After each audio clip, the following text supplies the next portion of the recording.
right on time. Welcome everyone to this morning's meeting. We'll start with a karakia. Just with our council karakia. Tuia I runga, tuia I raro, tuia I roto, tuia I waho, tuia ngā kaimahi o te kaunihira o Kirikiriroa, whaia te iti kahurangi, kia u, kia mau, kia ita, haumie, huie, tai kia. Kia ora. Right, this morning, the aim is to work quite efficiently through our public part of the meeting because we've got quite a significant decision in the public excluded part. So the plan, all going to plan, is to try and work through the public part of the meeting by around 10:45, have a break for 15 minutes, make a start on public excluded until 12, and then have an hour's break until 1, and then resume after that. So let's do our best to keep to that. And the other thing is, in terms of the public reports, as usual, we'll take the general updates as read, and I haven't had anyone I haven't seen any questions come through for the general updates. So let's begin. Apologies. We've got apologies from Councillor Moko, Councillor Kesh for although I understand Councillor Moko might be late rather than a full apology. And then from partial attendance, Mayor Paula, Deputy Mayor Angela, and Councillor Tim Morena. You are here, you're not late. No, I'm not late. I apologise. I will only be here for the first half hour, then I will have to drop out for a couple of hours, then I will join you in person in the chamber. Excellent. With apologies. Thank you. We'll see you in person later this morning. And I just had apologies for early departure from Councillor Molina. Are there any other apologies? No, we're good. We're still looking good for quorum, but we have a few people dropping in and out, so hopefully, yeah, we should be okay. So I'll move that. Do I have a seconder? Thank you. All those in favour? Confirmation of the agenda, noting the addition of item C4 as we resolved in the previous council meeting. So I'll move a seconder. Thank you, Councillor Ewan. All those in favour? Declarations of interest, are there any? No. Public forum. It's looking very empty. We don't have any public forum this morning. And where are we next? Confirmation of the Strategic Growth and District Plan Committee open minutes, 10th of October 2023. Do I have a mover? Thank you, Councillor Maxine, and a seconder. Oh, Councillor Anna. Go. All those in favour? Right, Chair's report. I'm going to take this as read. Are there any questions? Councillor Jeff. Chair Sarah, just a question in regard to some of the items in here. Yes. Are referred to in later reports, and I'm quite keen to speak to one of them in terms of the medium density stuff. Better to speak then than here. Is that Plan Change 12 or Plan Change 12? Yeah, definitely. Yeah. Wait till it's then. all later in the report. Great. Okay. So thank you. that would be the district plan update. Yeah. So thank you for that. Cool, thank you. I will move. Do I have a second for the Chair's report? Oh, thank you, Councillor Ewan. All those in favour? Aye. Okay, General Manager's report. We'll take that as read. Is there anything to add that's not in the report already, Blair? No, look, I'm happy to take questions on it. It just outlines the work program for the year, so very happy to take any questions on that. It's a very large work program. Thank you, Councillor Ewan, and a second, Councillor Jeff. Okay. All right, any questions? No. All right, all those in favour? Okay, we're on to strategic issues. So again, what I'm going to do is just take questions by exception rather than have any I guess, go through part by part. So are there any questions on this item? I wonder, Chair, if we take it by the themed areas, so it's possibly work Yep. through land use planning Land use. first, and then we can take any questions on those sections, if you'd like. Okay. I'm not seeing hands, right? So land use, yes, councillors, no? Okay, strategic infrastructure. Housing. And funding and financing. Okay, we're all looking like we're happy with don't have any questions. Excellent, all right, well, do I have a mover, Councillor Louise, and seconded by Councillor Anna? All right, all those in favour? Okay, now we're up to district plan update. I'm hoping for some good discussion for this one, because there's some really key issues here. So we'll ask Mark to come up and just do a quick introduction. No. Essentially, Madam Chair, Yes. can I just note that I'll not participate in the discussion Yes. on Plan Change 9. Excellent, thank you. Yeah. And so I'm probably best to pop. Well, I just won't participate. Yeah. That's all right. I think that's fine, yeah. And same for you with Te Rapa? Yep. Yeah. Okay. Good morning, Madam Chair, councillors. Look, so just as we've previously done with this report, we outline a whole lot of key updates under paragraph 11. And then we have some discussion on projects that may be passing critical milestones. So for today's meeting, those areas concern Plan Change 9. And most sort of pointedly is regarding the recent decision by the panel to remove 9 of the historic heritage areas, leaving circa 20 historic heritage areas still under consideration by the panel. Now that was worked through last year through a whole lot of expert mediation, conferencing, evidence exchange. So I'm happy to delve into that more deeply if you wish. And then the second item of note is in terms of Plan Change 16 and inclusionary zoning. So you'll note there that a decision on the regional policy statement was released late last year. The decision the panel commissioners chose to remove the reference to inclusionary zoning in their decision. And we have opted to appeal that decision. The reason for the appeal is that without having the higher order direction for inclusionary zoning in the regional policy statement will make it quite challenging for us from a planning point of view and a legal point of view to advance the inclusionary zoning plan change at a city and district level. We've been joined in that appeal by several other parties, so Waikato District Council, Waipa District Council and the Waikato Housing Initiative have joined that appeal in support of HCC. There's been a number of development parties, as you might imagine, joining that appeal in opposition to us.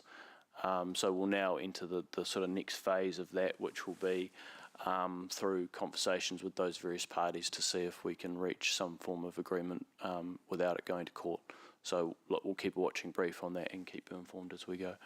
So, and then just before I sort of pause and take questions, just noting some of the risks, and I think that's quite important because some of those risks have changed since last time we reported through. So most notably there is the risks regarding funding. And so the point there is, look, the program is funded, but any scope changes that may be instigated by council or central government or other factors will need to be managed really carefully in terms of how tightly we're managing those budgets. And then the second point, which kind of links to the first, is point or risk number 4, which is the change in policy direction from central government. And obviously there are a number of things at play there, some of which were touched on in the strategic issues report.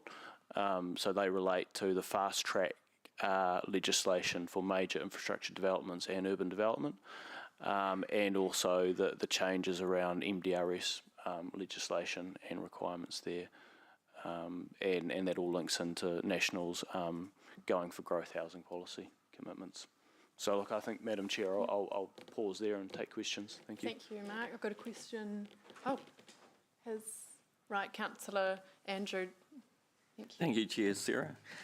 Mark, the historic heritage areas that have been dropped from the plan, that process caused quite a bit of stress for residents for some 20 months. Could you tell me what learnings we've got from that and whether you would look at different ways of doing things to prevent the stress like that for people in the future? Thanks, Councillor, but I think inherently the plan-making process is stressful because it's affecting private property rights. And look, some people, some of these topics or the nature of them are very polarising in that some people, for example, love heritage, others are at the other end of the continuum on it. And often we're hearing from those who are very opposed and those who are very supportive we don't hear from through some of these processes.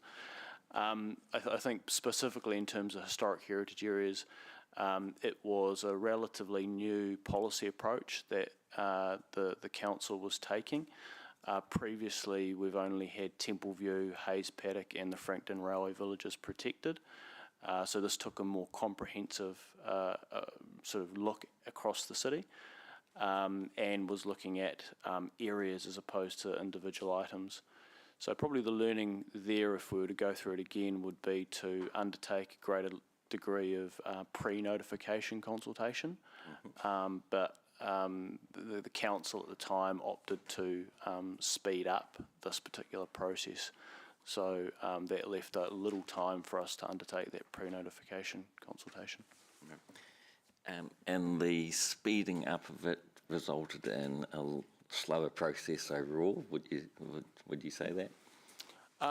No, I think Plan Change 9 was a very complicated plan change because it effectively was an omnibus of a range of different plan changes all rolled into one. So we had significant natural areas, notable trees, archaeological and cultural sites, built heritage items and historic heritage areas.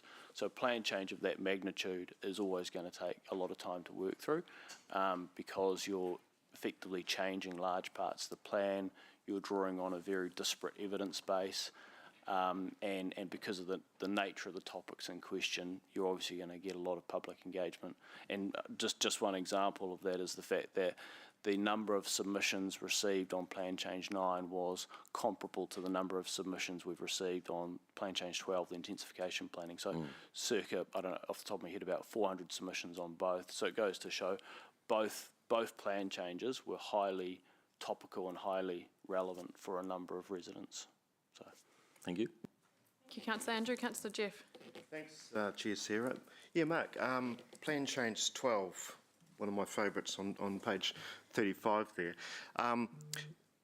Obviously, change of government and the government's got the going, what's it called, going for... Yeah, it's not a very catchy name, is it?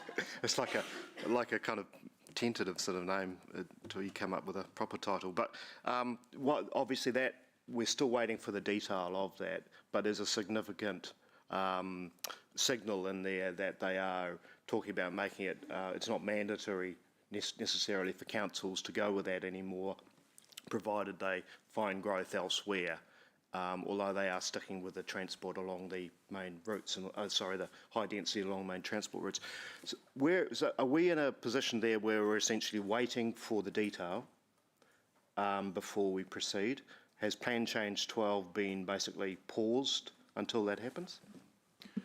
yes, Councillor, that's right. So a lot of the work on Plan Change 12 was paused pending the Plan Change 14 flood hazard notification. And obviously, given the announcements from the new government late last year, waiting with bated breath to see what the ramifications of those changes are. Now, they've intimated that they're going to make MDRS optional, and that was set out in the 100-day plan. What that means for some of the National Policy Statement urban development policies remains to be seen, because I think it's important to note that there were two things going on here. One was the MDRS, which is 3x3 everywhere. That's what they've said they're going to make optional, but we're yet to see the specifics.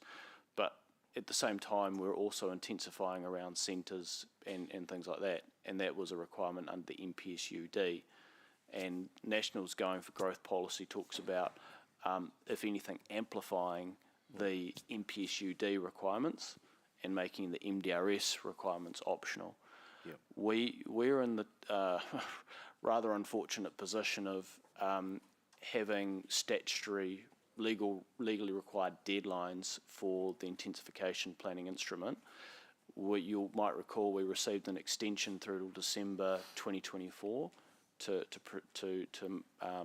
have recommendations back from the panel and for this council to make final decisions. So legally we're still operating to that deadline. Now if we don't receive some clarity from the government soon, the council's going to need to make a call as to how it proceeds with that plan change, because effectively we'll run out of runway to progress it through by December 24. Right, okay. And Just had a live update wow, from staff on this matter. So Yeah, I just note that there's a Stuff article this morning. So the Minister, Chris Bishop, gave a presentation this morning to a business meeting on some of the intentions around housing legislation. So nothing significantly new, but just reinforcing again that they are going to allow councillors to step away from the MDRS provisions, providing we zone for growth for 30 years. Talking about changing the National Policy Statement Urban Development, and also talking about potentially a share of some GST revenue for new housing. So again, there's no real detail. It's sort of similar to some of the things that have been flagged in the coalition agreement, but that's literally a presentation given this morning. So it would sound as though post this first 100 days, there's going to be some action quite quickly on some new bills coming through to. thank you, Blair. Just a secondary Yeah, question, if I may, Sarah. So, Mark, you mentioned the MPS urban development, and of course, is it not true that we had done a lot of work on that prior to the MDRS coming out? So it wouldn't be necessarily that hard for us to pivot and go back to that, would it? Yeah, I think in principle you're right, Councillor, but the thing is that the RMA Schedule 1 processes aren't really geared up for pivoting. So we've gone out, we've notified a plan change citywide. We have scope issues in terms of what we notified and what's actually being considered as part of that planning process. So to radically change or step away from that presents some legal challenges or risks in terms of public participatory rights in that process. So look, until we have government clarity, we're in a really tough position, I think. Okay. Can I just get a guarantee that this is going to come back to elected members for them to give direction, yes? Absolutely, yes. Okay. Thanks, Mark. Thanks, Sarah. thank you. Councillor Maxine. Just with regard to the comments of Councillor Jeff regarding any change to the course that we've already taken, and also giving effect to the flexibility that government may allow us, what impact might that have on our already allocated budgets and ability to be able to respond to the potential changes, which, you know, may be something good for Hamilton, frankly? Thanks, Councillor. Look, I think it's a little bit of a crystal ball because obviously we don't know the substance of those changes. We have a budget in FY25 for conducting the final phase of hearings on PC12. We have a very, very modest consultant budget, but over the last sort of 12 to 24 months, we've really changed and sort of built internal capability and capacity so that by and large we can respond using existing FTE resource that we now have in place. Now, the consideration there is, well, what scale of changes are we talking about? And that's really a question for a future, I think, committee meeting to have a discussion about once we have clarity from the government. Yeah. Thank you. I think it's just worth, and Mark, you may want to speak about this. It's we have seen the signalled change potentially coming for a wee while. And I think that the work that's been done to date is not work that's in vain. I think it provides a rich lot of information which the team can utilise. And Mark, you may just want to talk about that. Yeah, thanks, Blair. I mean, I think we're on a learning journey. We know a lot more now than we did 12 months ago, and similarly, we know even more now than we did 2 or 3 years ago. So the understanding we have around our infrastructure capability and capacity is far greater than it was a couple of years ago when we started down this process.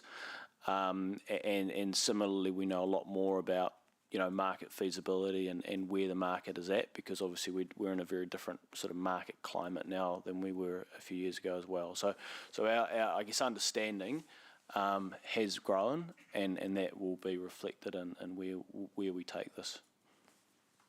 Okay, thanks very much. Thanks, Chair. Thank you. Deputy Mayor Angela. Good morning. Apologies for coming in halfway through, but just want to support Councillor Taylor's request around the ramifications of the MPSUD coming back to us.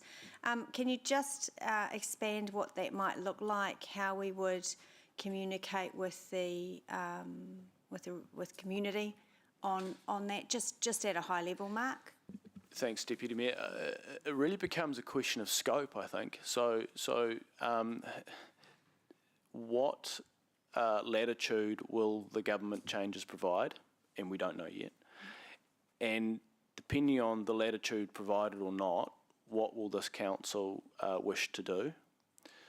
If this council's given, say, reasonable latitude, then that will throw up scope-related issues in terms of those people already participating in the Plan Change 12 process, and may then trigger a need for some form of re-notification to allow other people to join the process. At the bare minimum, we will be needing to communicate to all those submitters who are already participating in the process. But it becomes a wee bit complex because we just simply don't know what the government direction is going to be.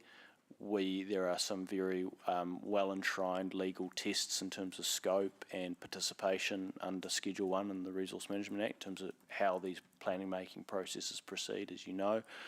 So I think it's for us to delve into a bit further in a future committee once we know more, Deputy Mayor. Okay, Yeah. thank you.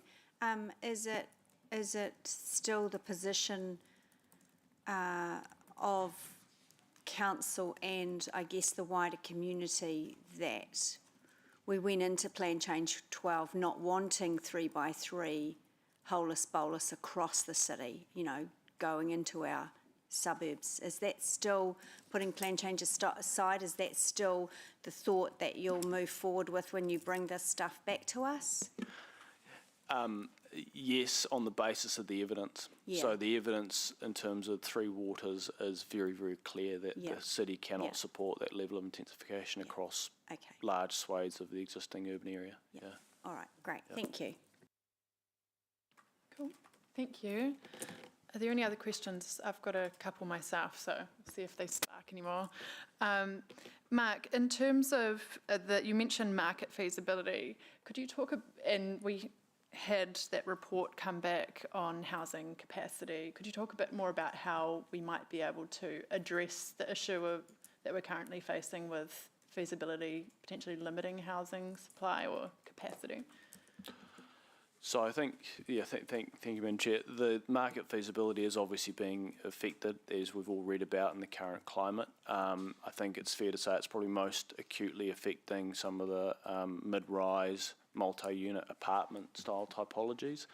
And that's not just a Hamilton issue, that is a national issue and being felt in Auckland as well in terms of some of those larger scale multi-unit developments not proceeding due to market feasibility.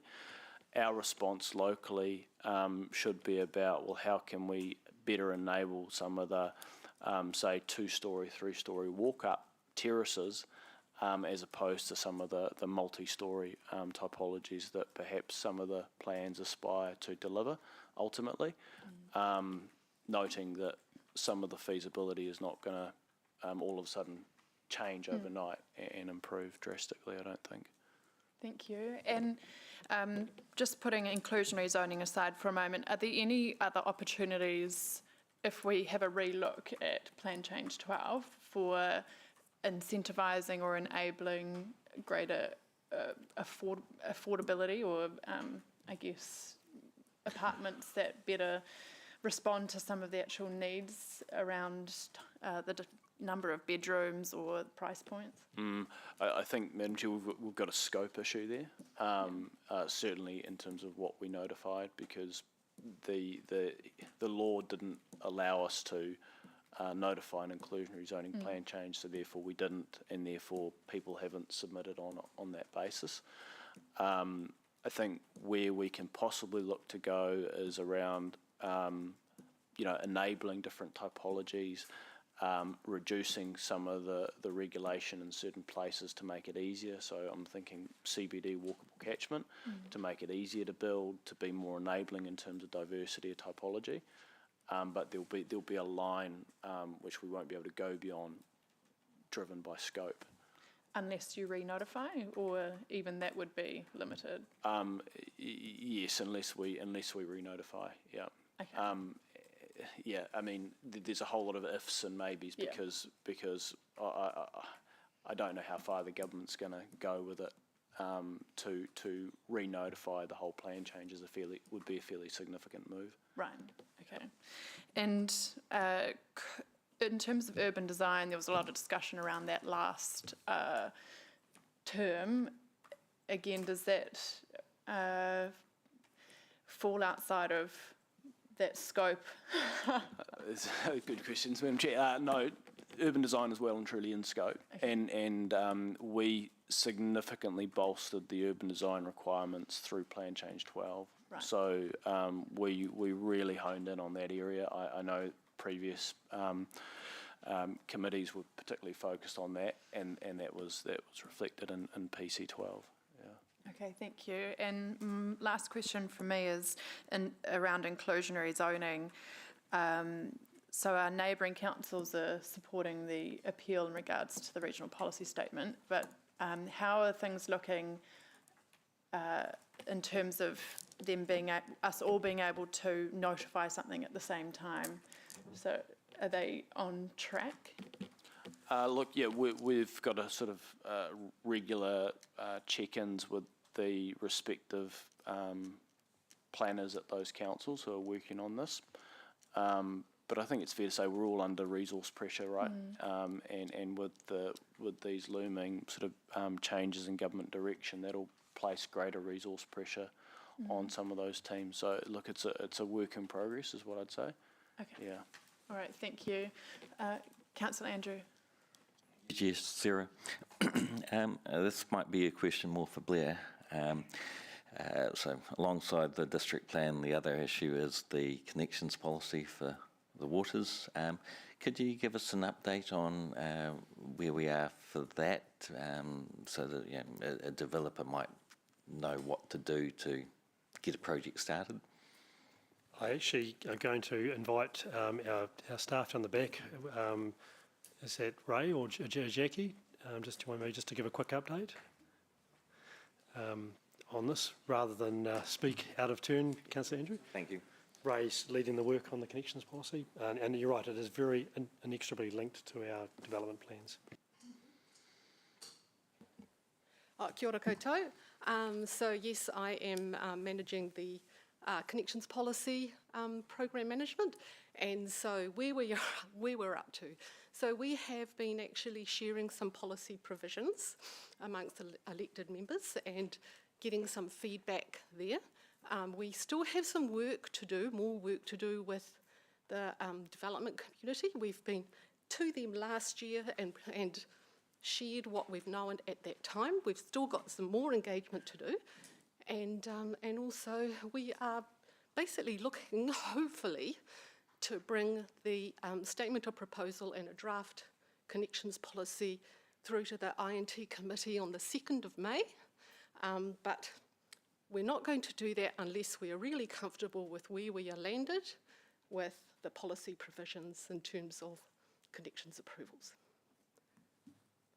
what I can say further to what Ray has said, that there's a cross-organisational team have been working on this, Councillor Andrew, both in terms of my group and Andrew's group, so looking at both the infrastructure but also the land use considerations, thinking about how we finally balance the considerations of the Three Waters network and risk with development still occurring and trying to meet that happy solution.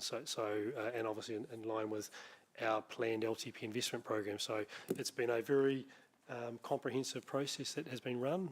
As you can imagine, there's been some very challenging matters we have to work through, but I think Ray and the team have done a great job to try and navigate those various different considerations. Thank you. If I can just quickly add that we will be wanting to bring through some more information to elected members prior to May. So we're looking at perhaps doing that through an elected member briefing or through a drop-in session, still looking at the best way to get that in front of you. Thanks. Do I have a mover? Councillor Jeff, and a seconder. Thank you, Maungai Jadine. All right, we'll move into debate. So just before we do, I just wanted to just reinforce the risk section in the report, Councillor Sarah. Yes. So that Mark has highlighted a couple of risks in red or extreme. That is, I guess, just really reflective of some of the conversation we've had here. That we are working with limited resources and obviously tight budgets, and it's a very dynamic, changing environment, and so we're having to, as you can pick up, focus on the work that we can control, but also balance and hold work that is subject to future government direction. Hence the reason those are flagged as red. So it is very real, and we're having to very much balance our work program on the head of a pin as we navigate all these changing legislative policy environment conditions. Cool. Thanks, Blair. Thanks, Councillor Jeff. Yeah, look, just in regard to Plan Change 12, which I was asking some questions about, I just really want to signal that my view is that I'm really hoping that as a council will we be, the phone's going off there, withdrawing Plan Change 12 or either re-notifying with something significantly different. That's my hope. When the time comes. As I've never been a supporter of Plan Change 12. I knew it was our response to the government's silly MDRS, but to me, it was so egregiously wrong for the spirit of our city that I felt we should never put it out. I felt we should have stood our ground. It was probably a bloody-minded position, but I felt that way. Happily, things have changed. And the government's signalled with its going for housing growth policy that it is going to allow councils to pull out of that as long as they're still providing growth somewhere. And to me, a much more natural fit for this council was our previous position of intensifying from the central city outwards. Bearing in mind that we are a city that has had more than a decade of very strong infill growth. And I think we're feeling the effects of that in a number of ways in terms of the appearance of the city, in terms of the impact on infrastructure as well. So just to remind you, Plan Change 12, we were talking about, 6 stories in Whitiora, Te Rapa, parts of Hamilton East, multiple stories in Chartwell, Thomas Road, 5 Crossroads, Hamilton East, Dinsdale, Glenview, Frankton, parts of Norton. I don't feel we ever had a real public mandate for those changes. We were pushed into a corner on it. We told the public we're doing this because of the MDRS, and we were. But now that things have changed, if we no longer have to, and we can now exercise more control over the look and feel of our city, I would be very much hoping that we would take that route. Thank you. Thank you. Councillor Anna. Just quickly, I guess from my perspective as the chair of the Affordable Housing Working Group, I'm just looking forward to what we can do to be more enabling of density done well, and in particular working with the providers that we do have in our community that are looking specifically to do more intensive developments, but with a view to really addressing affordability. So, developers like Simplicity Living and even Te Runanga o Kirikiriroa has done some awesome work in this space. And just you're building those relationships and doing the best we can to enable that kind of a development. Some people call it a parallel market. I'm not sure what I would call it. I just think it's doing the best we can to enable affordability in our city when we critically need it. So just wanted to note that. Thank you. Thank you. Any other speakers? I'll say a few words. Firstly, just want to acknowledge Mark and his team. As we can see, the workload risk here is extreme. So, it's gone from high to extreme, and there's a lot of moving pieces at the moment. And so I think we need to be really cognizant of that, and we may need to look at shifting things around in the work program to prioritise what we see as being most important as we go. I would also like to see us have another look at Plan Change 12. I think it's clear that we cannot afford to put in the infrastructure we'd need for intensification everywhere. And what we couldn't do is actually go back to focusing intensification where it really should be, around the central city and along key transport routes. Intensification is great when you have access to amenity and good public transport. It's not so great when you're all crammed down a small cul-de-sac with everyone parking on the road and no access to a frequent bus. So I think we've got a chance to do intensification right in the city. I also think that there are there's issues around commercial feasibility that we need to think about. For example, if we're zoning for 6 stories in an area where the market is years and years away from delivering 6-story apartments, we may actually be disincentivising people to build because they'll hold on until they can actually make it feasible and sell those something of apartments of that kind. So we need to be realistic in terms of what the market will deliver when we're looking at this. And another reality we're facing is that the amount of easy sections to develop within our existing areas are far fewer than they were. So I think we need to make development easier also where there is capacity in the pipes. Let's try and make the pathway to developing where we want intensification easy. I'll stop there. Any other speakers? No. All right. We'll go to the vote. All those in favour of receiving, I think we're just receiving the report at this stage. Say aye. Thank you. All right. Noting Councillor Ewan and Councillor Mark did not participate there. All right. Are we now at general updates? Okay. General updates we were taking as read. So I'll move that. Do I have a seconder? Thank you, Councillor Ewan. All those in favour? And now we will move to exclude the public. I'll move Councillor Anna. Thank you. Second. All those in favour? Okay.